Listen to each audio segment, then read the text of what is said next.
Sveiki, draugai ir draugės. Štai ir vėl dar viena pamokėlė. Dabar ADR mokinsimės, tai yra pavojingus krovinius kaip vežti. Tai primenu, kad pas mane galite užsiregistruoti į ADR mokymus, nesvarbu, kur esat visoje Lietuvoje. Mes galim jums suorganizuoti šitos mokymus gerai, kokybiškai. Skirsim testus, knygas, paskaitas, viską, kas priklauso, gausit pilnumoje ir tikrai puikiai pasiruošite egzaminui, nueisit ir išlaikysit egzaminą. Na, o dabar mokinukų, kurie man atsiuntė ir jums primenu, kad galit man siūsti kestutis@vairavimoegzaminai.lt ir aš jums atsakysiu jūsų užduotus klausimus. Taigi, klausimukas, kuriuo atveju vairuotojas privalo būti baigęs A2 kursą vežant boro trifluoridą. Tai A2 yra cisternose kroviniai. Dabar reikėtų išsiaiškinti boro trifluoridą, ar galima vežti cisternose. Na ir tokiu atveju tada būtų galima A2 kursą. Na štai, pirmos knygos didžioje lentelėje radom boro trifluoridą, kurio jungtinių tautų numeris yra 1008 ir žiūrim, ar galima vežti cisternose. 1008, taip matoma, kad yra cisternose, galima vežti. Taigi, kaip ir galima. Tik dabar kaip tai reikia daryti, reikėtų žiūrėti civekus ir galbūt spec nuostatas būtent tos, kaip toje cisternoje vežti. Tai dabar aš tikrai nežinau, ko ieškoti, tai galbūt reikėjo pasižiūrėti atsakymo variantus. Klausimą pažiūrėjom, kaip ir aiškus, bet dar tada pažiūrėti atsakymo variantus ir tada išsirinkti jau tinkamą atsakymą. Nes kartais pačiam atsakymuose būna kaip ir ta užuomina, kur žiūrėti ir kurį ten pasirinkti. Kartais iš klausimo būna gan sudėtinga.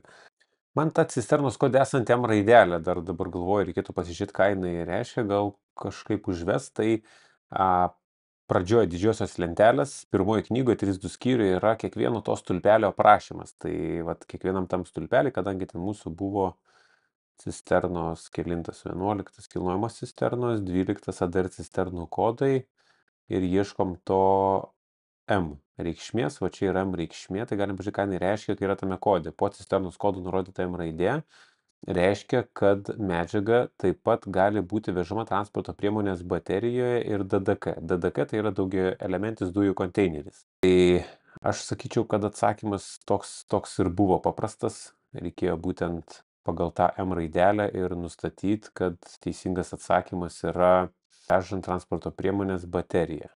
Taip, M raidė, tai baterijomis ir daugiaelementis dujų konteineris. Na, pripažinsiu, tikrai sunkus klausimas ir kad tam raidelį reikėtų dar kartelį priminsiu, kur radom. Tai čia yra didžiosios lentelės visų stulpelio aprašymai, o mūsų medžiaga buvo vienas po didžiosios lentelės, jo 1008 ir prie cisternos kodo buvo raidelė M. Tai jinai mums ir pasufleravo. Štai čia 1008 ir stulpelis 12 stulpelis ir M1008 M raidelė. Cisternos kode, kad baterijose. Sekantis klausimukas, tai įmonė veža 3,5 tonos pavojingosios medžiagos, kurios jungtinių tautų numeris 1942, didžiausia leidžiama masė transporto priemonės masė su kroviniu 7 tonos. Tai dabar klausimas yra įmonė vežo, klausimas, kokiais būdais leidžiama vežti šį krovinį. Kokiais būdais tai būna supakuota, suverstinai, cisternose. Tai matom, kad variantai yra tik pakuotėmis ir cisternomis. Tai jeigu yra nurodyta instrukcija, tai vadinasi, tokiu būdu galima vežti. Vėl žiūrim didžiojo lentelę, aišku, reikia surasti 1942 medžiagą, 1942. Aišku, lapukas yra visada reikalingas, nes paskui pamiršti ir kokia ta medžiaga buvo.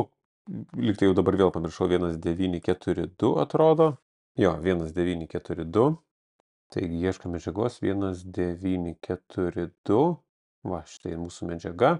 Amonio nitratas. Ir ar galima cisternomis vežti? Čia yra cisternos kodas būtent 12 stulpelį, tai jeigu yra toksai, tai vadinasi galima vežti cisternose. Suverstinai stulpelis yra 17, tai žiūrim, ar yra 17 stulpelį 1942, jo yra instrukcijos, irgi galima ir suverstinai vežti. 1942, ar galima pakuotėse, tai pakavimo instrukcijos 8 stulpelis. 1942, taip, čia turi daug pakavimo instrukcijų, įvairiai galima pakuoti šitą krovinį.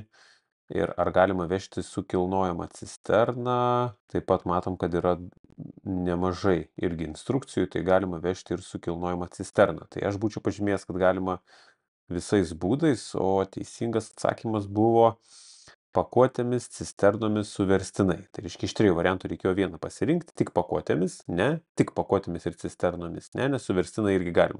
Bet dar ir pažymėčiau, kad ir kilnojamom cisternom galima, kilnojamom, jo, tai įdomiai, kad arba biralinių krovinių konteineriais, na, šiuo atveju būtumėm teisingai atsakę. Čia nebuvo sunkus klausimas, šitas buvo lengvas.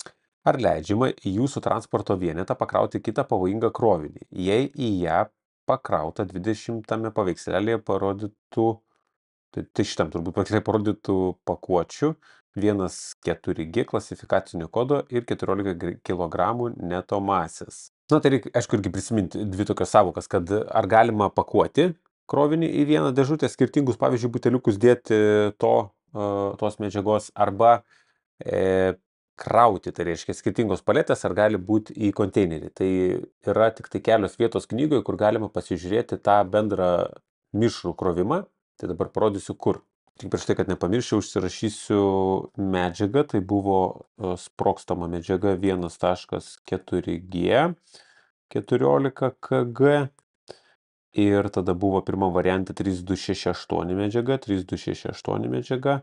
Ir kituose variantuose 3268. Na ir einam dabar į tą lentelę ir pasižiūrim. Tai gal dar trumpai parodyti, kas iš vis yra tas 1,4G, tai pirmoji knygoje. Pavyzdžiui, apskritai, kiek yra klasių, jeigu klausimas arba kokios jos, ar kur apie jas paskaityti, tai galite pačioj pradžioje tiesiog atsiversti turinį ir turinį susipažinti su ta informacija. Na ir, aišku, visos klasės yra 2 skyriuje ir tada va tie skaičiukai čia nurodo, apie kokią tą klasę eina kalba. Tai jeigu 2251, tai 51 klasė. O kadangi sprogstamos medžiagos yra pirma klasė, tai tada ieškom 221. 221, pirma klasė, sprogstamosios medžiagos ir sprogstamieji gaminiai. Taigi mūsų ta klasė buvo 1,4, tai 1,4 medžiagos ar gaminiai keliantis tik nedidelį sprogimo pavojų dėl užsidegimo ar inicijavimo vežant. Šie reiškiniai dažniausiai vyksta pakuotės viduje, todėl didelių skeveldrų išsvaidymo ar išsvaidymo dideliais atstumais pavojus nebūdingas. Išoriniai gaisras negali būti priežastimi to, kad visas pakuotės turinys susprogtų akimirksniu. Ir G raidelė žemiau nurodo čia pirotechninės medžiagos ar gaminiai, kurių sudėtyje yra pirotechninių medžiagų, arba gaminiai, kurių sudėtyje yra sprogstamosios ar apšviečiamosios, padegamosios, ašarinės ir dūminės išskiriančios medžiagos ir panašiai. Tai va, dabar žinom, kokia tai yra medžiaga, apie ką eina kalba, ir dabar reikia pažiūrėti 3268, 2990, 3072, 3268, ar galima jas krauti tarpusavį mišriai. Dar iš tikrųjų įdomu yra tai, kad 14 kg neto masė, kodėl paminėta ta neto masė, tai tam tikrą kiekį, tam tikros medžiagos galima vežti be ADR. Tai pasižiūrėkim, išimtyse galbūt tai yra nedidelis kiekis, kurį mes galim vežti be ADR. Tai išimtis yra pirmos knygos pačioj pradžioj, tiesiog galima nuskrolinti pačią pradžią ir ten bus išimtis. Va tokia išimčių lentelė nurodo, kad pirmos klasės 1,4G medžiaga priskiriama tai transporto kategorijai ir jos 330 kg galima vežti nesilaikant daugumos ADR nuostatų. Tai tokia kaip ir mažas ADR'as ir iš esmės ją būtų galima krauti, su įvairia. Nu ir yra tokia lentelė, draudimas krauti mišriai, tai kai yra X, tai galima krauti mišriai, kai nėra X, tada krauti negalima. Tai mes turime medžiagą 1,4 ir matom, kad su 1,6, žodžiu, su sprogstamom medžiagom reikia žiūrėti kitą lentelę, o jeigu norim vežti, pavyzdžiui, 1,4 medžiagą ir medžiagą 4,1 klasės, tai tada galioja A raidelė. Raidelė yra čia žemiau parašyta, leidžiama krauti mišriai su 1,4S medžiagomis ir gaminimis. 1,4S tai toks iš vis kaip beveik nedaras, galima sakyti. Tai va tik ta medžiaga būtų, o mes turėjome medžiagą 3268 arba 2990, 3072, 3268. Tai dar toliau paėjus būtų būtent ta 7522 lentelė, kurioje matom, kad sprogstamų medžiagų to suderinamumo grupė yra ir kurią medžiagą, su kuria galima vežti. Mes turim G raidę, tai jeigu būtų kita irgi sprogstama medžiaga, jeigu būtų X, tai tada būtų galima krauti mišriai, teisingiau X. X reiškia leidžiama krauti mišriai. Na, kol kas atsakymų mes dar neradom, tai dabar turbūt reikėtų eiti tas kitas medžiagas ir bandyti jas pasižiūrėti ir galbūt tada iškils kažkokia idėja. Tai medžiaga buvo 2991, einam į pirmą knygą. Nu, žinokit, jo, šiaip truputėlį sudėtinga. Na, leidžiama pakrauti bet kokius pavojingus krovinius, tai ne, nes kai kurios medžiagas tiesiog ir būna parašyta, kad draudžiama. Ai, gal dėl to, kad jo, tai gal yra kažkokia tai medžiaga, kuria yra parašyta draudžiama krauti mišriai. Reikia tada jo lysti visas tas medžiagas 2990 aš buvau radęs, bet nieko.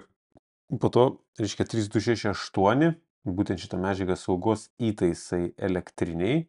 Dar galvoju, pažiūrėsiu spec nuostatas, būtent tos medžiagos 3268, nes kitos neturi tos spec nuostatos, o šitą, ne, saugos įtaisai, šitą 9 klasę, 28 ir 289. Nu ir žiūrėkit, 2990, kai spec nuostatą pasižiūrėjom didžiojo lenteliai, čia yra parašyta ir va čia iš esmės trukdyti gesinti gaisrą netaikoma gyvybės apsaugos priemonėms, kurios skirta 296 specialioji nuostata. Tai reiškia 2990 vat parašyta ir 3072. Tai tie du variantai, kurie buvo, atrodo, spec nuostatai bus geras variantas, tai tada 289 buvo.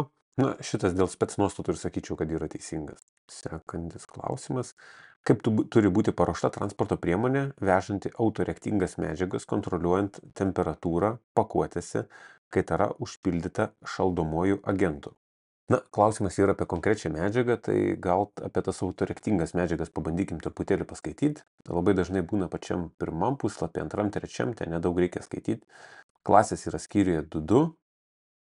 Pirma klasė sprogstamos, antras dujinės, trečias skystos liepsnius ir 4.1 degios kietos medžiagos, autoreaktingos medžiagos, linkusios polimerizuoti medžiagos ir kietos desensibilizuotos sprogstamosios medžiagos.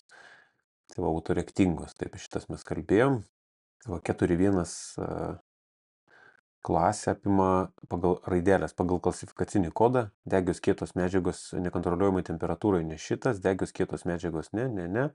Ir va čia randam yra autoreaktingos medžiagos, reikalaujama kontroliuojama temperatūra, SR2. Tai mūsų šitame ir buvo autoreaktingos medžiagos kontroliuojant temperatūroje. Tai reikėtų būtent apie tą ir paskaityti plačiau, galbūt eitų rasti ten atsakymą. Tai turbūt paskaitykim žemiau apie būtent reikalaujama kontroliuojamai temperatūrai, SR2. Nu, okei, tai dabar, jeigu neina jau taip, tai aš galbūt tiesiog susirašiau bet kokią autoreaktingą medžiagą didžiojo lentelį ir pabandžiau pasižiūrėti apie vežimą, nes klausimas yra apie vežimą. Tai vežimo nuostatos yra ten, kur 16, 17, 18, 19 punktai ir ten galbūt rasim atsakymą, bet čia jau toks trupučiuką, jau realiai galiu pasakyti, aš pat taip tiksliai irgi nežinau, tai ir visą laiką, kai gaunam klausimą, tai taip ir būna, kad biški klaidžiai, tai ten žiūri ir bandai rasti atsakymą, kitos išeities kartais nėra. 4.3 medžiaga, mačiau, buvo, 4.1 autoreaktinga medžiaga, dabar reikėtų susirasti. Mūsų buvo kokia autoreaktinga medžiaga, ten SR2 buvo.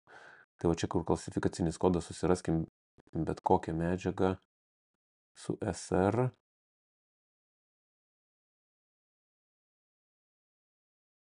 Kuriai iš išvardintų medžiagų vežant taikomas nuostatos dėl transporto priemonės stebėjimo.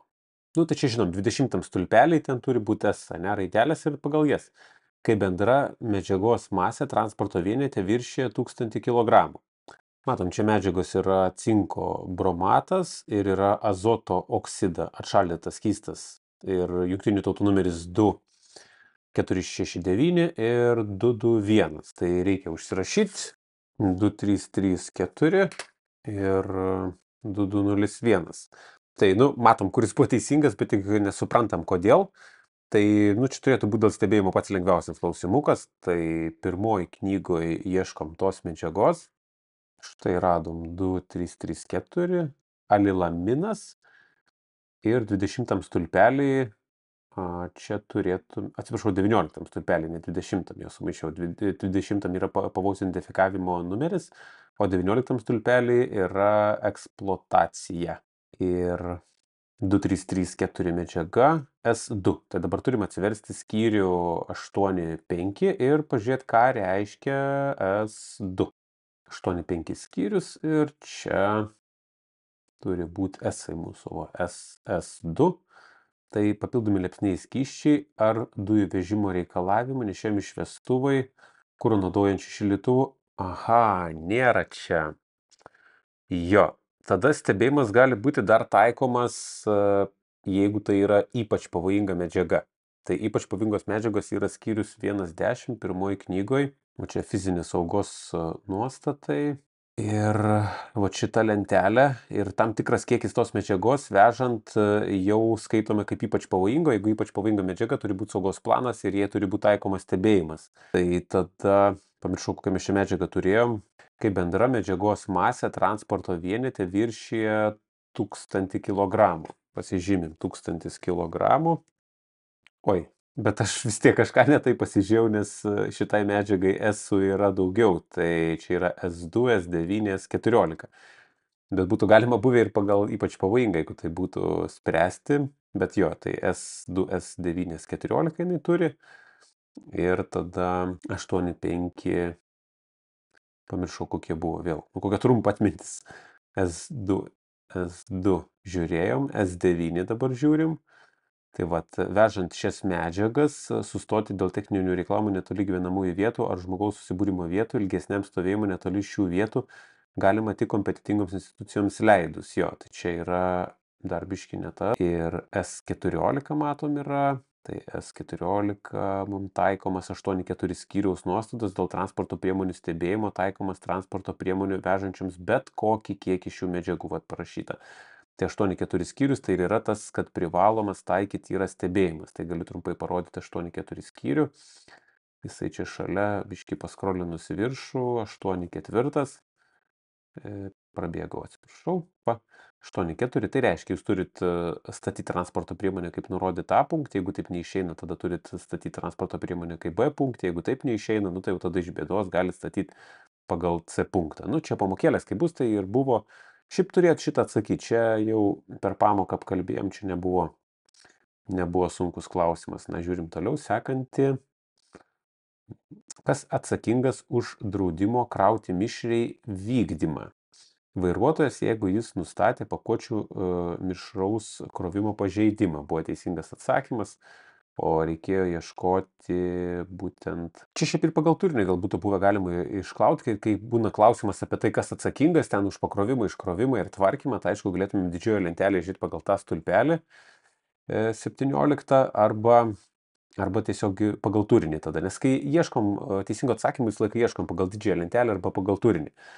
Tai va šitoje vietoje būtų vežimo dalyvių pareigos ir čia mes rastumėm, kokios yra pakrovėjo, siuntėjo ir vežėjo pareigos ir tą punktą čia rastumėm. Bet dabar tai nesigaulinam, aš tik tai per šitą paskaitėlės parodau taip, maždaug kur reikėjo pažiūrėti ir kaip reikėjo pagalvoti. Tai čia tiesiog turinį būtumėt radę, kad vežimo dalyvių pareigos. Sekantis klausimukas. Vairuotojas, jeigu jis jo šitas buvo atsakymas teisingas. Ir šiam kartui tik tiek tų klausimėlių te buvo. Kažkaip atrodė, kad daug, bet kol kas siunčia tik tai keli žmonės, kiti kažkaip ar atėjo į paskaitą, paskaitos vyksta antradienį 10 val. Tiem naujokam, o kas yra jau besimokantis, tai jiems vyksta kitų laikų, kad tai jūs parašykite e-mailą man ir pasakysiu, kada reiškia tiem, kurie jau mokosi. O kur pirmą kartą, tai būna antradienį 10 val. ir vat, tada vyksta pamokėlė. Tai jeigu norit mokintis ADR, laukiam ir dėkui, jeigu kam buvo naudinga, iki.